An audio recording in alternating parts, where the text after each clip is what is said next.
What's up, you guys? Welcome back to another episode of Sinister-Cast, a podcast where I talk about music, my channel, and things going on in my life. So if you're new, consider subscribing. Now today, I want to talk about a couple of things that I just want in general, because I've been very inspired, and I've been very creatively inspired, and there's certain things that I want to get to achieve some of these ideas that I have in my head. So, first things first, let me get the bigger one out of the way.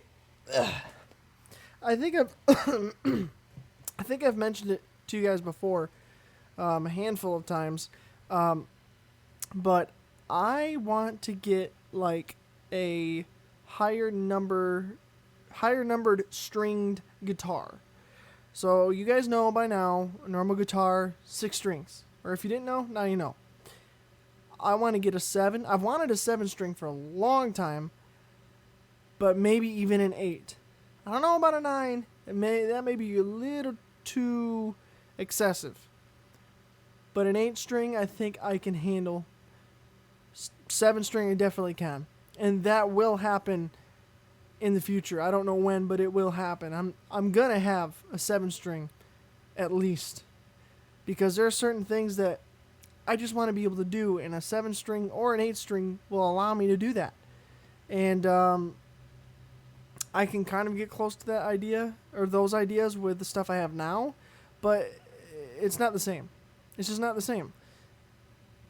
It's just lower tuned guitar doesn't necessarily mean it makes a song any more heavy or any more metal or hardcore or brutal or whatever you want to say.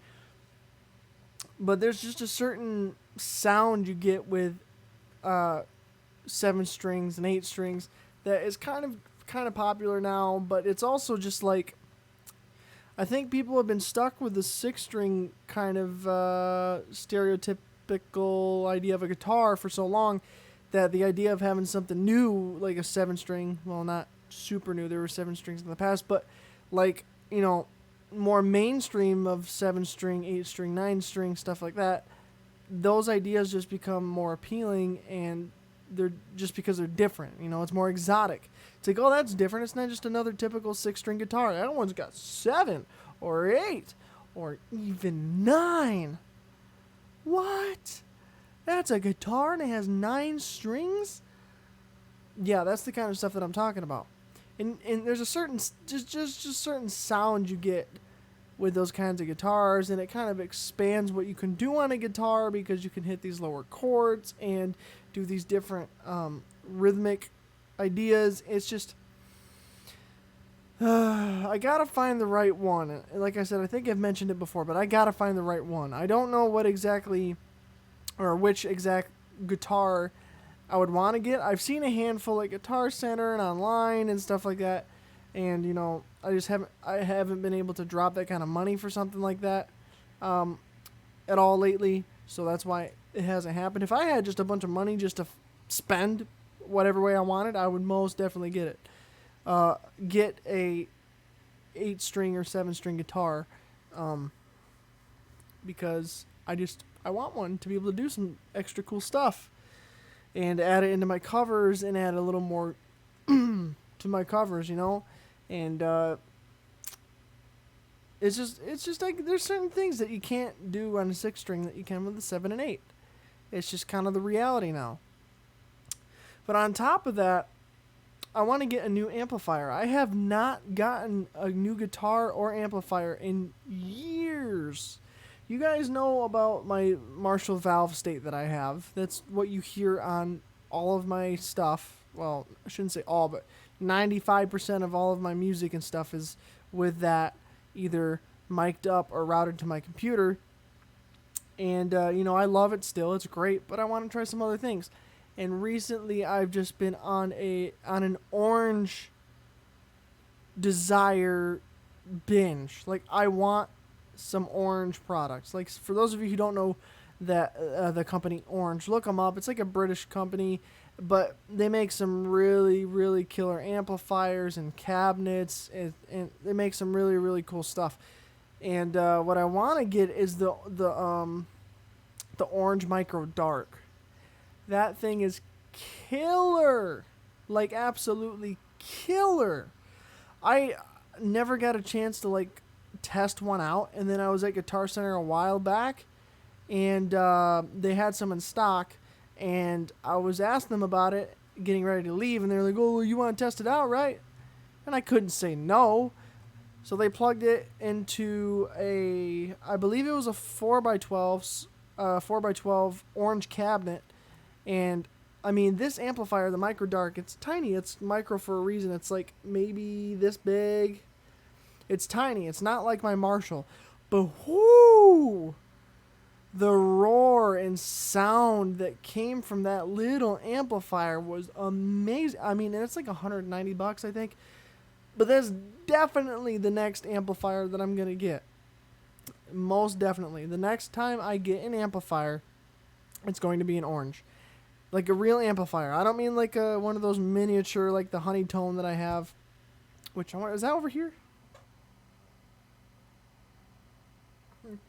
No, I don't know where that is right now, but it's probably in my storage closet. But it's not a combo amp, not like those miniature ones. Because I've thought about getting some other mini guitar amps, like the honeytone that I did a review on a while back. But I want some new stuff. I want some new sounds. But even on top of it, even if I get some new stuff and it doesn't, for whatever reason, which is impossible, doesn't create some kind of new sound, it's just refreshing to have something new. And it adds motivation and desire to keep playing and keep doing stuff and practice and, you know, all that kind of stuff, because you have new toys. And it's like, ooh, I want to play with them.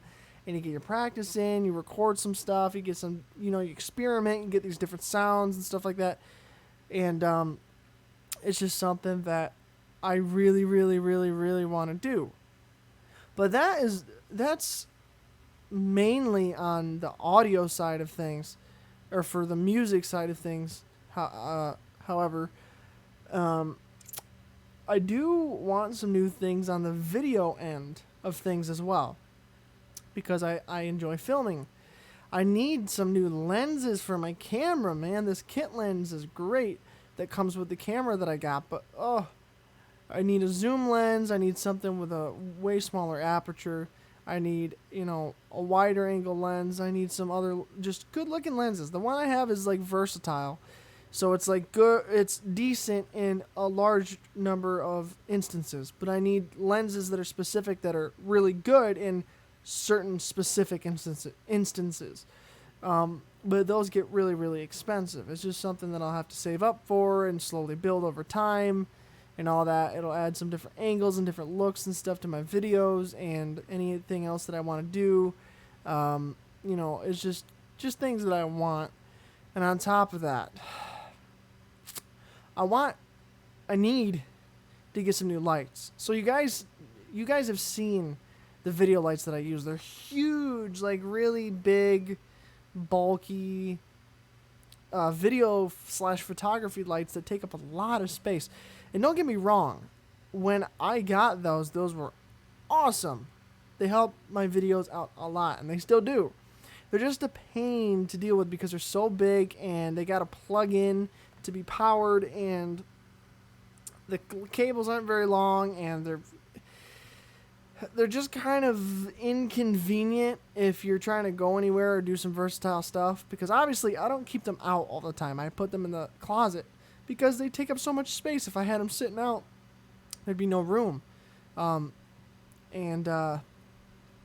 mean, on top of that, my girlfriend doesn't want to sit here and see video lights just sitting around outside or inside the apartment. It's just kind of, I don't know, even though I say this as I have one sitting up over there, but it's out of the way. But I want to get some smaller lights. There's these small LED lights that you can get that are this big.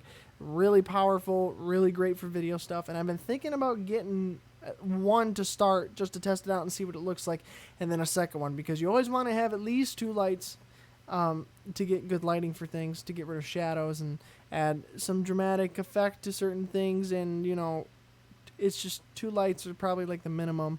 But That's probably what I'll end up doing. The only problem is the one light cost just as much as I paid for both of those big lights that I have. So I don't know, but it's really nice. It's metal.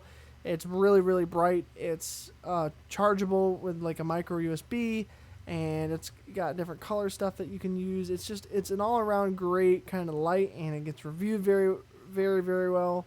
And it's just something that I'll probably do here sometime soon within the next couple of weeks, and kind of add it in there and see what you guys think about it.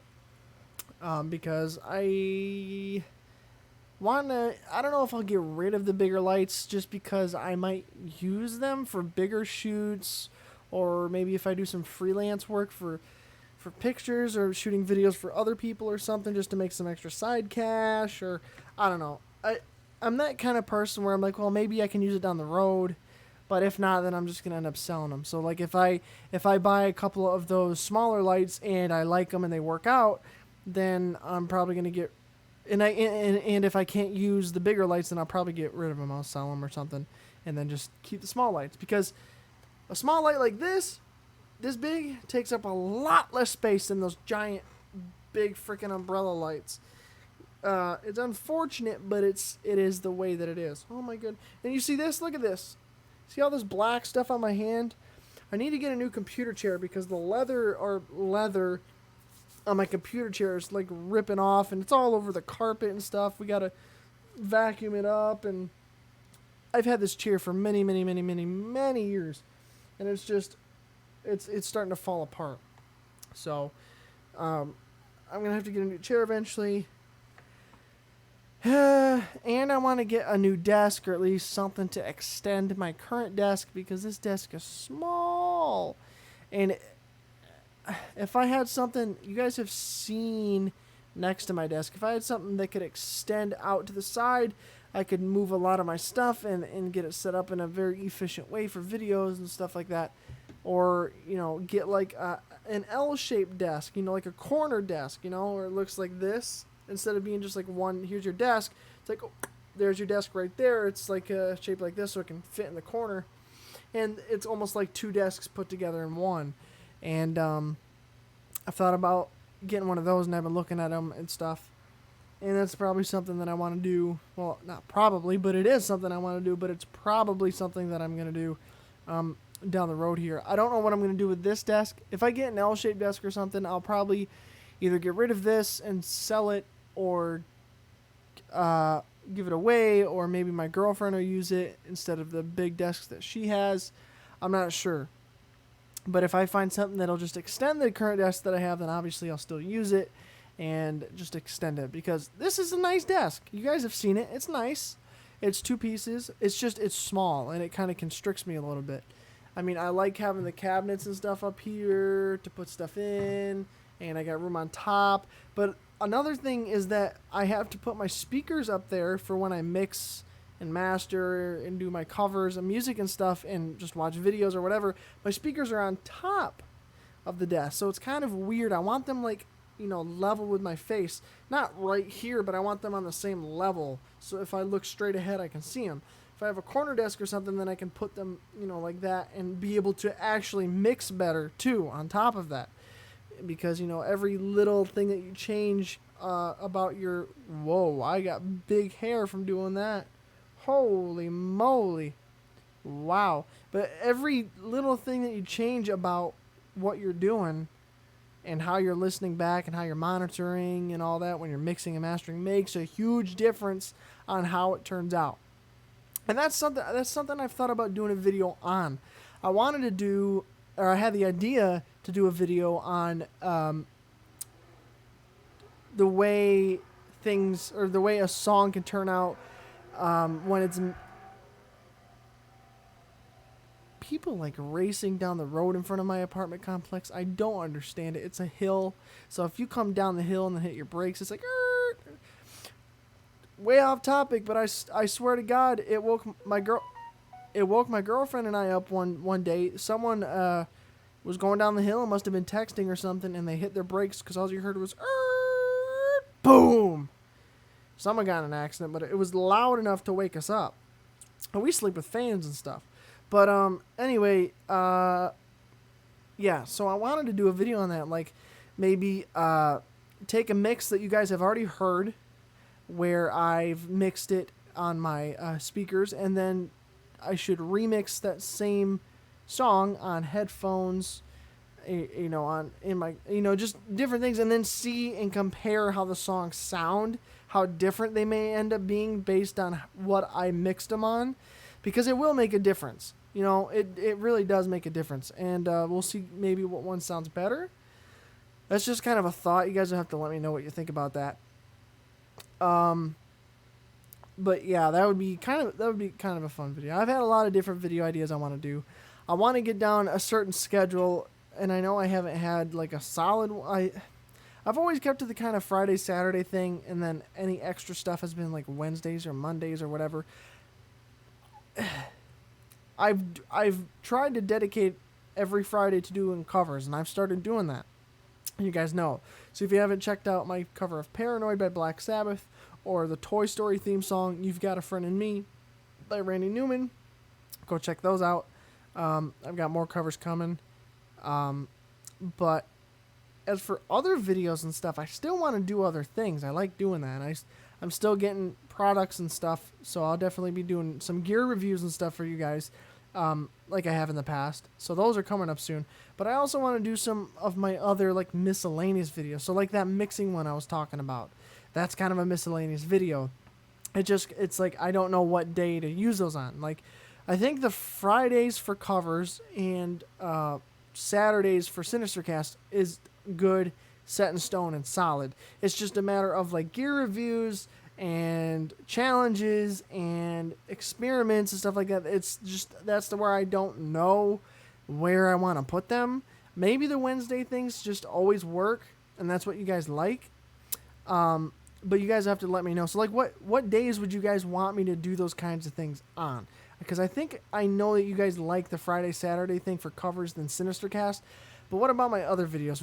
What day would you want to see those on? Like, what days are you most active on YouTube? Like, what? Here's what I'm going to do. So, if you're still watching, which I know you guys are because you're awesome, keep watching. Let me know what day you end up watching my videos, because I know not everyone watches them right away on the days that they come out. What days do you watch my videos on? I'm curious, because then maybe I can start tailoring my schedule a little bit more to where everybody watches them, rather than doing them on a day that you don't and then hoping that you watch them later. It might be better to do it that way. So let me know what days you actually end up watching YouTube videos on, and more specifically mine. And so let me know that. And also let me know what you thought about the live stream I did yesterday. So I didn't have a cover yesterday because of the 4th of July and stuff. I went out of town and I didn't have time. But I did live stream yesterday. I know a lot of you didn't see it. I didn't really give you a warning or anything, so that's on me. That's my fault. But it was just kind of a spontaneous thing. I kind of had this idea of what I was going to do in it, and I started it, and I kind of came up with the name of it in the middle of what I was doing. And I called it Dissolve the Mix, or Dissolving the Mix.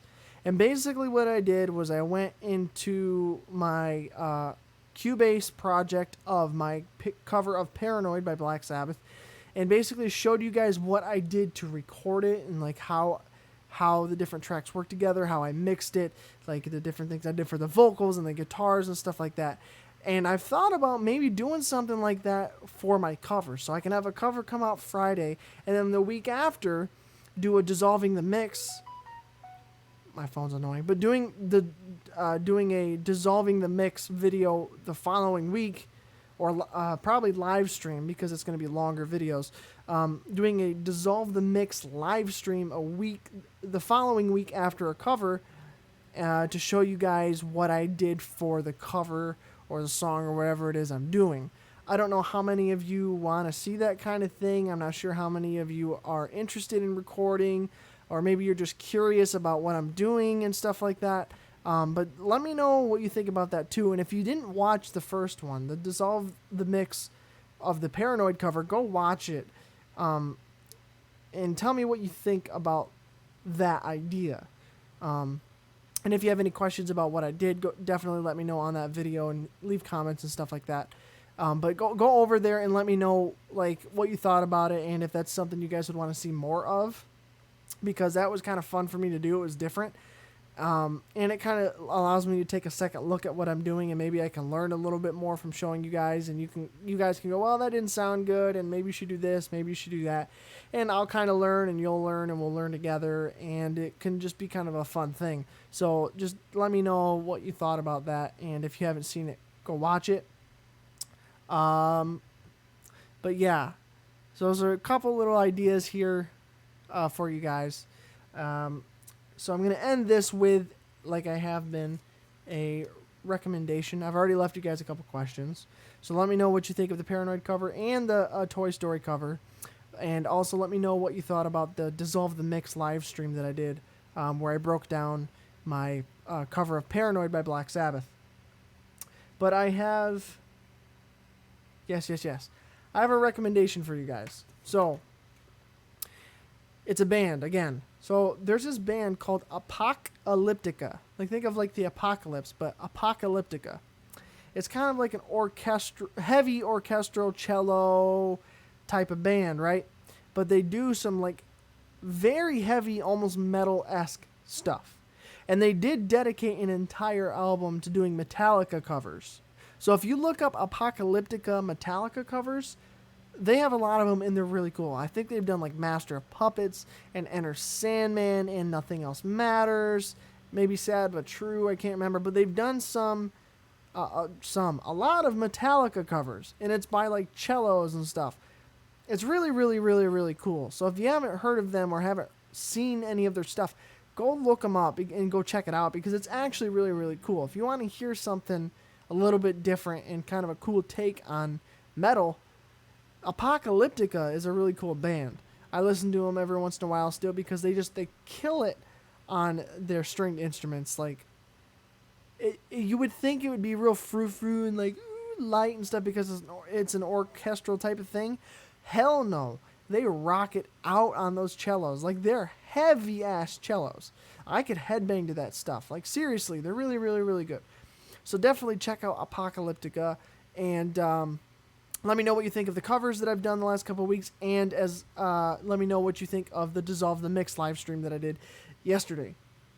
But I'm going to cut it off here. So, like I always say, thank you so much for liking, commenting, and subscribing, and I'll see you in the next video. Yes, I burped.